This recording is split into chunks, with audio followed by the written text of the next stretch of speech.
Okay, so this morning I'm going to talk about some relatively old work.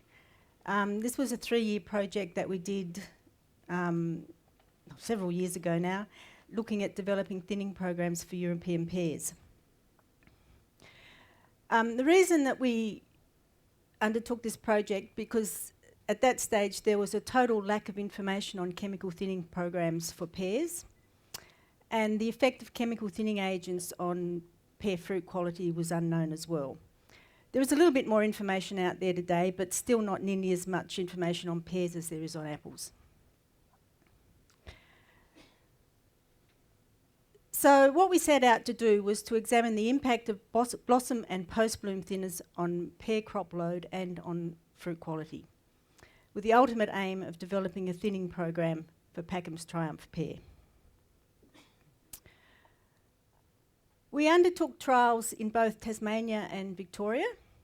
The Tasmanian trials were set up at Newbena on the Tasman Peninsula, and the Victorian trials in the Goulburn Valley. And as I've mentioned, the cultivar was Packham's Triumph. We examined a range of chemical thinning agents: ammonium thiosulfate, potassium thiosulfate, ethofon and benzyladenine. The ATS, KTS and ethofon are all blossom thinners, and the BA is a post-bloom thinner. So if we just have a look at the first trial that we did with the ammonium thiosulfate, we applied it at a range of different application times, flowering times, 20% bloom, 50% bloom and 80% bloom, and a range of different concentrations ranging from 0.5 to 2%. And as you can see from the graph, 0.5% didn't do a lot of thinning, particularly at 20% bloom. Probably say that, particularly if we're looking up the higher range of concentration values, 20% bloom was not as effective at 1.5% as it was at 2. 50% bloom was optimal in thinning effect. So overall, we can say that 20 to 50% bloom is probably the optimal timing. 80% bloom, we had very little thinning effect, and the reason for this is that ammonium thiosulfate is a desiccating agent, and it acts by burning the style and stigma, or the female reproductive parts of the flower, and thus prevents pollination. And by 80% bloom, you'll find that the majority of your flowers have already been fertilised, so that the ATS is no longer effective.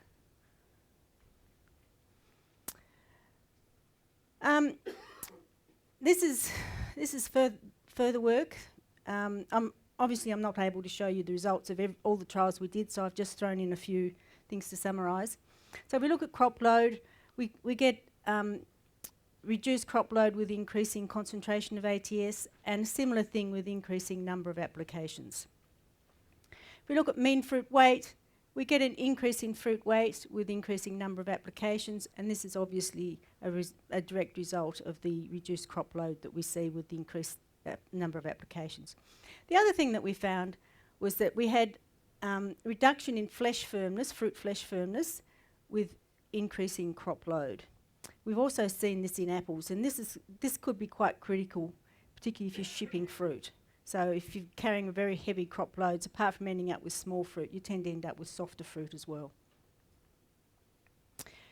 In a comparison with ammonium thiosulfate and potassium thiosulfate, we got pretty good results with both chemicals. 0.5% with the KTS didn't really do anything. The higher the concentration with the KTS, the greater the thinning effect. So what we can say from this work was that KTS is probably a gentler thinner than ATS, but it has potential for organic growers because it is apparently acceptable in the organic industry. So maybe perhaps with a little bit more work to finalise concentration and impact with post-bloom thinners, it might be a viable option. Moving on to benzyladenine, or BA, as a post-bloom thinner. In all the work with BA, we applied ethofon at 80 parts per million at full bloom. And then this was followed by BA at different times. So this is the first trial that we did with the BA. We We applied it from, it was actually 5 days after full bloom through to 26 days after full bloom, and at concentrations from 80 through to 200 parts per million. And what we found was prior, it's a bit hard to tell with the timing on this graph, but prior to 5 days after full bloom, we didn't get a lot of thinning effect. From about 10 days on, we got reasonably good thinning, and most concentrations from about 100 parts per million up gave good thinning as well. This slight hump that you see here,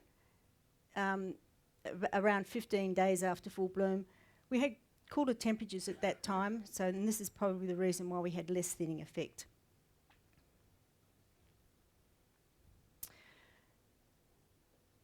So looking at crop load and application time again, this is a follow-on trial that we did where we went from 10 days through to 40 days after full bloom. And we found that we got increased reduction in crop load even up to 40 days after full bloom. So this is very promising. It gives us a very wide window of application for BA.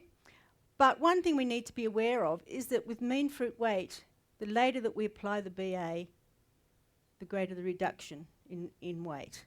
And this is most likely due to the fact that the trees are putting resources into the fruit that is then later dropped. So we're not maximising the resources on the trees.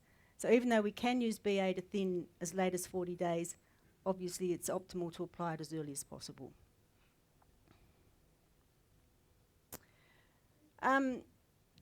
Combining ammonium thiosulfate and BA, as you can see here, we got thinning with ATS alone, but when we combined it with BA, we got increased thinning. So it works quite effectively. One thing that we did see with ATS was we did see an increase in russet. There was a fairly high level of russet in this particular year, but application of ATS increased this even more. But when we combined BA with the ATS program, it actually helped to ameliorate the effect. So BA was very beneficial in that respect. We also looked at multiple applications of BA because several growers in the apple world had been asking about, was it more beneficial to use 2 rather than 1 application? And we found that no, 2 applications wasn't really more effective than 1. So here we have crop load for 1 and 2, so no significant difference. There was a slight increase in return bloom, but not really enough to enable us to recommend the use of 2 applications of BA. So I think we'd stick to a single application. So our key findings from this work were that the results from the Goulburn Valley were very similar to the results from Tasmania, which shows that any work that we do in the colder southern area is still applicable to a lot of the mainland regions. ATS was a very effective blossom thinner and would recommend 2 applications, the first applied at 20% bloom and the second around 50% bloom, and a concentration of 1 to 1.5% volume for volume. Potassium thiosulfate showed potential as a blossom thinner, but as I mentioned, needs a little bit more work. And BA proved to be a consistent post-bloom thinner from 10 days through to 40 days after full bloom. We'd recommend that it be applied after a bloom application of either Ethifon or ammonium thiosulfate, and multiple applications are no better than single applications. So I think we can say that this work enabled us to provide recommendations for thinning programs for pears, or Packham pears at least, and that concludes my presentation.